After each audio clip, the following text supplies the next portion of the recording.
প্রিয় দর্শক, স্বাগত আজ দুপুরে। আপনাদের সঙ্গে আছি আমি নুহাত সাওম। সবার প্রতি শুভ কামনা জানিয়ে শুরু করছি আজ দুপুরের আজকের আয়োজন। আজ থাকছে সংস্কৃতি, এনটিভি অনুষ্ঠান সূচি ও দুপুরের অতিথি। প্রথমেই থাকছে সংস্কৃতি। ধানমন্ডি শফিউদ্দিন শিল্পালয়ে অনুষ্ঠিত হচ্ছে জলকন্যার যৌথ চিত্রকলা প্রদর্শনী পাহাড় ও পাহাড়ের জীবন। প্রতিদিন বেলা 11টা থেকে রাত 8টা এই সময়ে প্রদর্শনী চলবে 16 মে পর্যন্ত। ধানমন্ডির কামরুল হাসান প্রদর্শনালয়ে অনুষ্ঠিত হচ্ছে মুনেম ও আসিফের একক দৃশ্য শিল্প প্রদর্শনী ক্রমশ।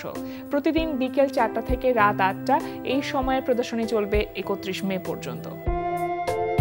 উত্তরার গ্যালারি কায়ায় অনুষ্ঠিত হচ্ছে শম্ভু আচার্যের একক চিত্রকলা প্রদর্শনী।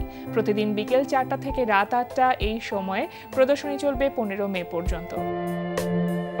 কবিগুরু রবীন্দ্রনাথ ঠাকুরের 164তম জন্মবার্ষিকী উপলক্ষে লালমাটিয়ার 2/6 সি ব্লকের দ্য ইলিউশনস গ্যালারিতে অনুষ্ঠিত হচ্ছে 25 জন শিল্পীর 25টি শিল্পকর্ম নিয়ে প্রদর্শনী 25শে বৈশাখ। প্রতিদিন বিকেল 3টা থেকে রাত 11টা এই সময়ে প্রদর্শনী চলবে 17 মে পর্যন্ত। এবার এনটিভি অনুষ্ঠান সূচি। এবার জানিয়ে দিচ্ছি এনটিভির আজ রাতের বিশেষ বিশেষ অনুষ্ঠানগুলির সময়সূচি। সন্ধ্যা 6টা 15 মিনিটে থাকছে সমসাময়িক বিষয় নিয়ে অনুষ্ঠান সংলাপ প্রতিদিন।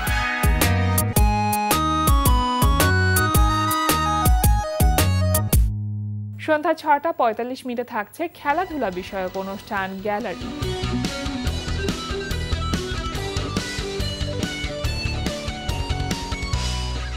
রাত 8টা 20 মিনিটে থাকছে রান্না বিষয়ক অনুষ্ঠান ফুড ক্যারাভান। রাত 9টা 30 মিনিটে থাকছে মুসাফির রনির পরিচালনায় ধারাবাহিক নাটক জোনাকির আলো। মামা, যদি একটা ছেলের ভালোবাসে। কোন ছেলে? জি, ছেলেটা অনেক ভালো মামা, অনেক ভালো, উচ্চবংশীয় ছেলে। নাম রাশেদ মামা। এক্সকিউজ মি, 6 মাস আগে তোমার সাথে দেখা হয়েছে জ্যোতি, এর মধ্যে বেমালুম ভুলে গেলা? ও মাই গড, মানে আমি না ভুলেই গিয়েছিলাম যে 6 মাস আগে তোমার সঙ্গে আমার দেখা হয়েছিল। তাহলে বয়সটা কার বাড়ছে, আমার না তোমার? আমি যে অপরাধ করেছি আমি জানি যে ক্ষমা চাওয়ার কোনো ক্ষমতা আমার নেই ভাইয়া। তবুও ভাইয়া, মানুষ তো না, অপরাধ করলেও ক্ষমা চাইতে মুখে বাঁধে ভাইয়া। রাত 11টা 30 মিনিটে সরাসরি সম্প্রচার হবে টক শো এই সময়।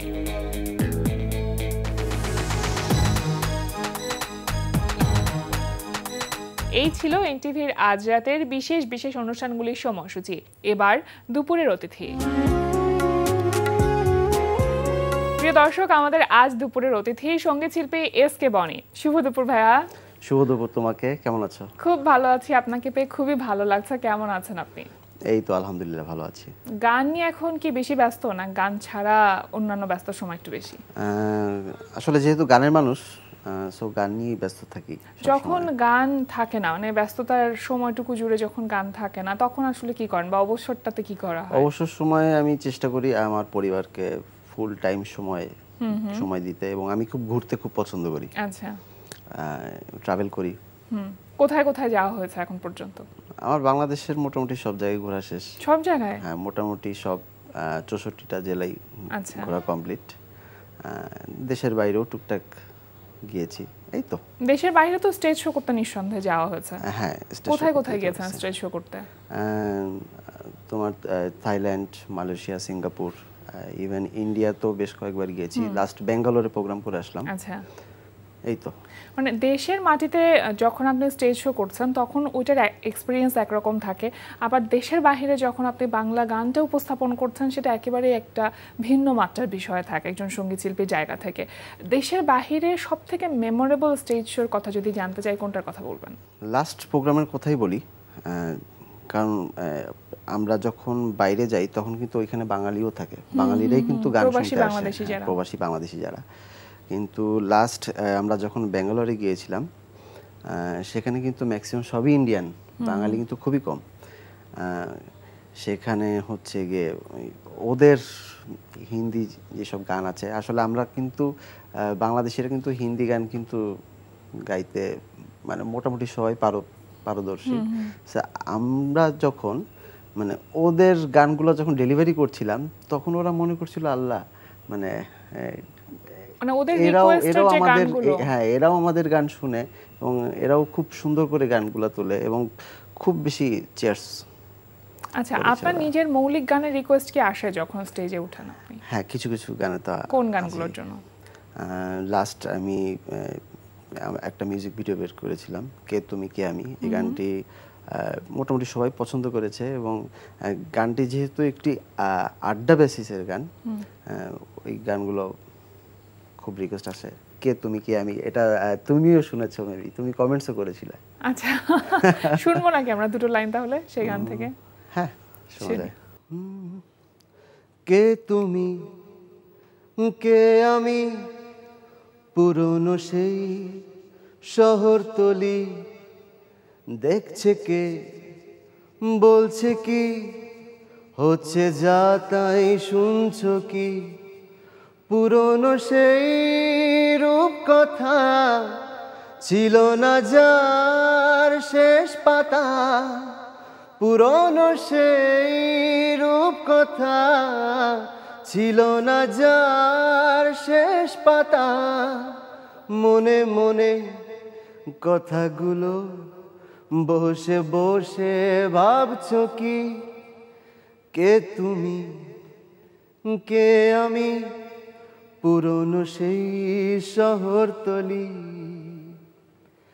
তুমি আমি তো ছিলাম ভালো, পা পিছিয়ে কি হলো, তুমি আমি তো ছিলাম ভালো, পা পিছিয়ে কি হলো, এখনো তো ফোটে ফুল, শরতেও হয় বর্ষার ভুল, কে তুমি কে আমি, পুরনো সেই শহরতলি, দেখছে কে বলছে কি হচ্ছে যা তাই শুনছো কি।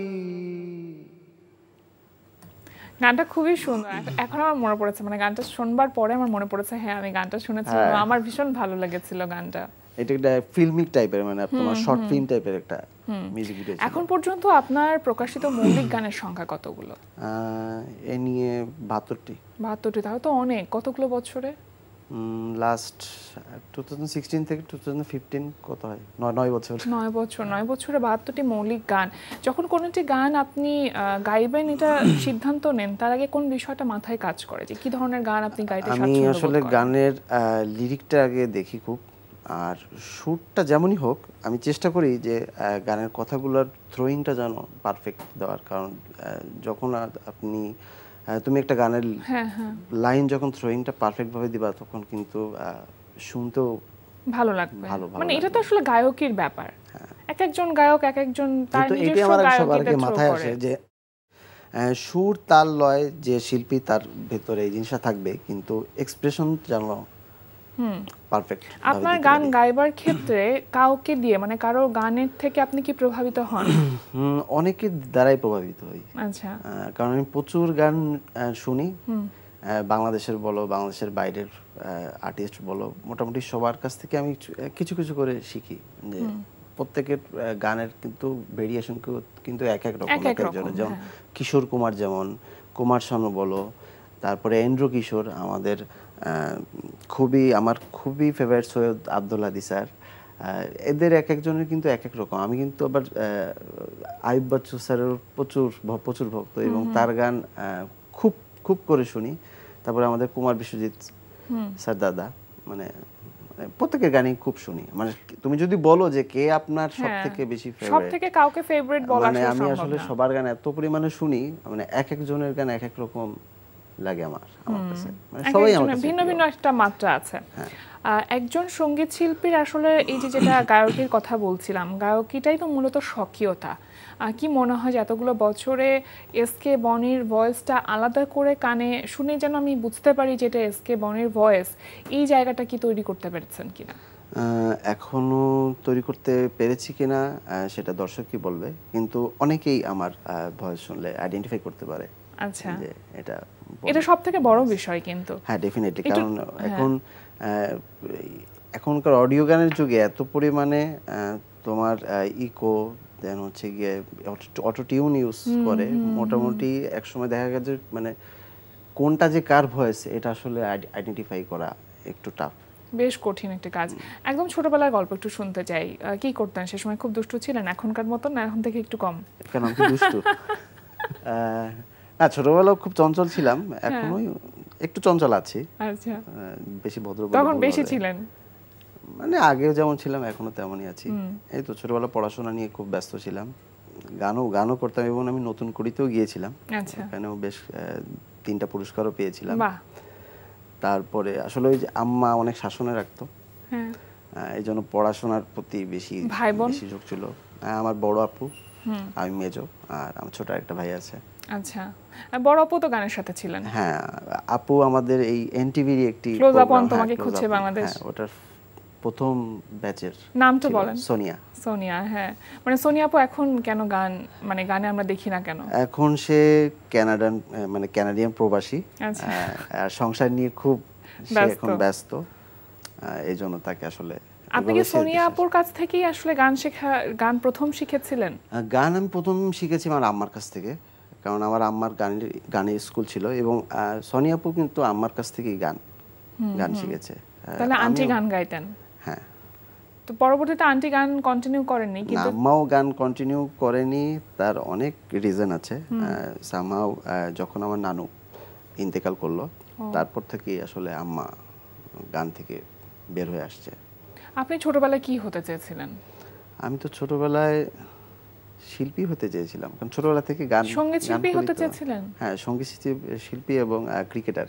আচ্ছা, তো পরবর্তীতে এটা কিন্তু একটা বড় সিদ্ধান্ত, কারণ আমরা জানি যে সব ফ্যামিলিতেই বাবা মা হয়তো চায় যে ছেলে হয়তো ইঞ্জিনিয়ার হবে বা ডাক্তার হবে বা এমন কোনো প্রফেশনে যাবে যেটার মধ্যে একটা নিশ্চয়তা আছে। তো সেইখানে আসলে বাবা মাকে কিভাবে কনভিন্স করেছিলেন আপনি? আসলে আমার আব্বা মা অনেক বেশি সাপোর্টিভ, মানে কখনো আমাকে ওইভাবে পুশ করেনি যে তোর এটা হতে হবে, মানে প্রেশারাইজড করা নাই কখনো? প্রেশার তো ক্রিয়েট করেইনি কখনো, আর যেটাই করেছে আমাকে ইন্সপায়ার করেছে খুব। আচ্ছা, আরো একটি গান শুনি, তারপর আমরা বাকি গল্পে যাব।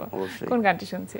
একটু আগে আমি তোমাকে বলছিলাম যে গায়কিতে আমি কার কার ফলো করি, তারই মধ্যে কুমার বিশ্বজিৎ দাদার একটা গান করছি, এবং এই দাদা এই গানটি খুব পছন্দ করে। আমি যখন গাই এবং দাদার সামনে আমি গানটা করেছিলাম একসময়, হঠাৎ করে মনে পড়েছে।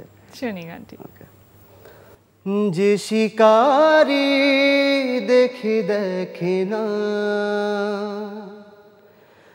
সে অন্ধ শিকারি জানে না, এক জীবনে ভালোবাসা আসে কি আসে না। পৃথিবীর তনিও কভু সুখ কভু বেদনা,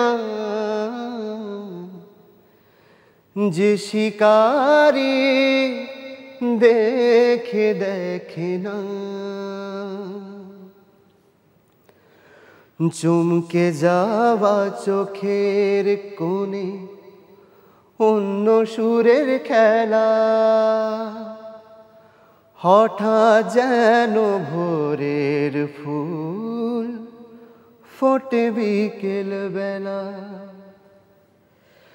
চমকে যাওয়া চোখের কোণে অন্য সুরের খেলা, হঠাৎ যেন ভোরের ফুল ফোটে বিকেল বেলা। জীবনের যে নিয়ম বিষয়ের রঙিন সুতো নতুন গল্প বোনা, যে শিকারি দেখে দেখে না।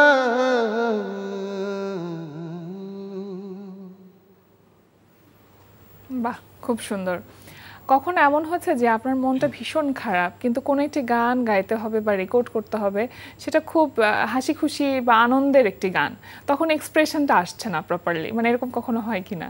হয়তো খুব হয়, খুব হয়। মানে মন খারাপ থাকলে আমি চেষ্টা করি মন খারাপের গানগুলো গাইতে, আবার যখন খুব আনন্দে থাকি তখন আনন্দের গান, মানে প্রপারলি এক্সপ্রেশনটা তখন আসে।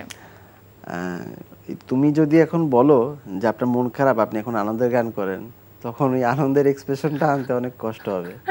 কিন্তু যখন মন খারাপ থাকবে তখন মন খারাপের এক্সপ্রেশনটা খুব ইজিলি চলে আসবে। এটাই।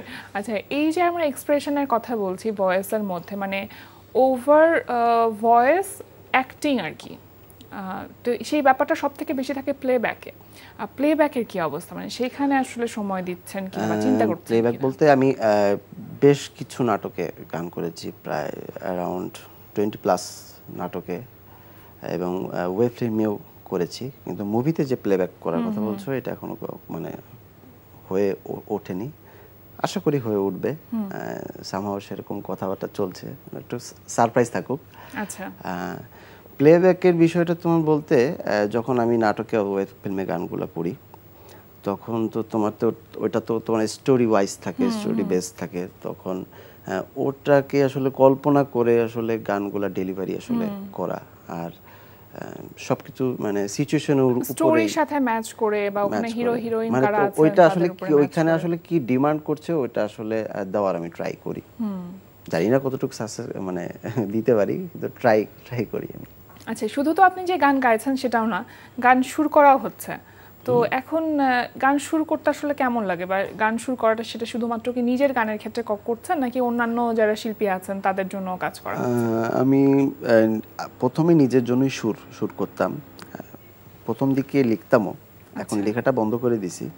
সুর করি, রেগুলারই সুর করি, নিজের জন্যও সুর করি, এবং বেশ কয়েকজন আর্টিস্টের জন্য সুর করেছি, এবং গানগুলো পাবলিশও হয়েছে। ভালো পজিটিভ রেসপন্সটা পজিটিভলি পাচ্ছেন, রিভিউটা পাচ্ছি ভালো। এখন তো ম্যাক্সিমাম সঙ্গীত শিল্পীরা যেটা হয় যে নিজেদের ইউটিউব চ্যানেল থাকে, সেই ইউটিউব চ্যানেল থেকে নিজেদের গানগুলো মিউজিক ভিডিও আকারে রিলিজ করছে। আবার অনেক ক্ষেত্রে আমরা এখন দেখছি যে বেশ কিছু প্ল্যাটফর্ম আলাদা আলাদা করে তৈরি হয়েছে, বা বলা যেতে পারে একটা কমিউনিটি বেসড কাজ হচ্ছে এখন। যেরকম আলফা মিউজিকের কথা যদি বলি, যে সেখান থেকে বেশ কিছু কাজ ইতিমধ্যে রিলিজ হয়েছে, আপনিও সেখানে আছেন। তো এই বিষয়টাকে আপনি আসলে কিভাবে দেখছেন? অবশ্যই পজিটিভ দিকেই আমি সবকিছু দেখি, কারণ হচ্ছে গিয়ে আমি যে ব্যানার বলো চ্যানেলের সাথে যুক্ত মিউজিক আলফা, আসলে আমরা কিন্তু সবাই একা কিন্তু বড় হওয়া যায় না, আসলে সবাইকে নিয়ে আসলে সবাইকে নিয়ে আসলে বড় হতে হয়, এটা আমি মনে করি। মানে একা কখনো আসলে মানে ভালো কিছু করা সম্ভব না। এই জন্য মিউজিক আলফার হচ্ছে প্রতিষ্ঠিত করা, এবং এখান থেকে আমাদের বেশ কিছু আর্টিস্ট আমরা সংযুক্ত আছি, তারপর মিউজিক ডিরেক্টর আছে, অলরেডি অনেকগুলা গান পাবলিশ হয়েছে, এবং আমরা মানে ধরে ধরে আসলে গানগুলা আগাচ্ছি। যেমন হচ্ছে কি লাস্ট তোমার রবীন্দ্র জয়ন্তী গিয়েছে, লাস্ট তোমার পয়লা বৈশাখ ছিল, পয়লা বৈশাখেও আমাদের গানটি খুব সুন্দর সাড়া ফেলেছে, এবং সামনে তোমার নজরুল জয়ন্তী আসছে, সেই উপলক্ষেও গান রিলিজ হবে, সেই উপলক্ষেও একটি খুব বড় একটা ধামাকাও আসছে, কারণ এটা অনেক বিগ বাজেটের একটা কাজ হচ্ছে। সো আমি পজিটিভলি দেখছি, কারণ মানে বাজারে আসলে টিকে থাকতে গেলে আসলে সবাইকে নিয়েই আসলে একটা আমব্রেলার নিচে আসলে সবাইকে আসতে হবে ভালো কাজ করতে গেলে। এবং সবথেকে বড় কথা যে ভালো কাজ শুধু করলে হবে না, সেই ভালো কাজটা দর্শকদের কাছ পর্যন্ত পৌঁছানোর জন্য আসলে অনেক বড় একটা প্রসেস আছে। আসলে ঘরে বসে আমি গান করলাম, ঘরে বসে কাজ করলাম, মানুষকে দেখাতে পারলাম না, আসলে ওটার তো আসলে লাভ হবে না, কোনো লাভ নেই। কারণ আমরা তো দিন শেষে কি চাই, যে রুচিশীল দর্শক তৈরি করতে চাই, বা রুচিশীল শ্রোতা তৈরি করতে চাই। এই রুচিশীল শ্রোতা তৈরি করবার পেছনে আসলে আমাদের শিল্পীদের অনেক বড় একটা অবদান আছে। ভীষণ ভালো লাগছিল বরাবরের মতন আপনার সাথে কথা বলতে, কিন্তু একদম শেষ পর্যন্ত আমরা চলে এলাম। আরো একটি গান শুনতে চাইবো, কোন গানটি শোনাবেন? লাস্ট একটি প্রজেক্ট গিয়েছে ই পিয়ানো, তুমি যেহেতু শুনেছো, বাংলাদেশের 100 জন আর্টিস্ট মিলে গান করেছিল। প্রজেক্টের গানগুলো আসছে খুব রিসেন্ট। ওখানে আমি যে গানটি করেছিলাম একটু শোনাই। নিভে না দারুণ আগুন, নিভে না দারুণ আগুন, জ্বলে দিল জানে, আগুন লাগাইয়া দিল কোনে হাসন রাজার মনে, আগুন লাগাইয়া দিল কোনে। ধক ধক করে উঠল আগুন ধরল আমার প্রাণে, ধক ধক করে উঠল আগুন ধরল আমার প্রাণে, বাঁচি না গো বাঁচি না গো, বাঁচি না গো বাঁচি না গো প্রাণ বন্ধু বিহনে, আগুন লাগাইয়া দিল কোনে হাসন রাজার মনে, আগুন লাগাইয়া দিল কোনে। ভীষণ ভালো লাগলো ভাই আপনার সাথে আড্ডা দিয়ে, গান শুনে। আর সকল কাজের জন্য অনেক অনেক শুভকামনা রইল। আজকে আমাদের আয়োজনে আসবার জন্য, আমন্ত্রণে সাড়া দেবার জন্য আপনাকে অসংখ্য ধন্যবাদ। তোমাকে অসংখ্য ধন্যবাদ, আর এত সুন্দর একটি প্রোগ্রামে আমাকে ইনভাইট করার জন্য এনটিভিকে অসংখ্য ধন্যবাদ। এবং সবাই ভালো থাকবেন, সুস্থ থাকবেন, এই কামনাই করি। প্রিয় দর্শক, আমরা চলে এসেছি অনুষ্ঠানের শেষ প্রান্তে। অনুষ্ঠান সম্পর্কে আপনার মতামত জানাতে মেইল করুন আজ দুপুরে @ntvbd.com এ।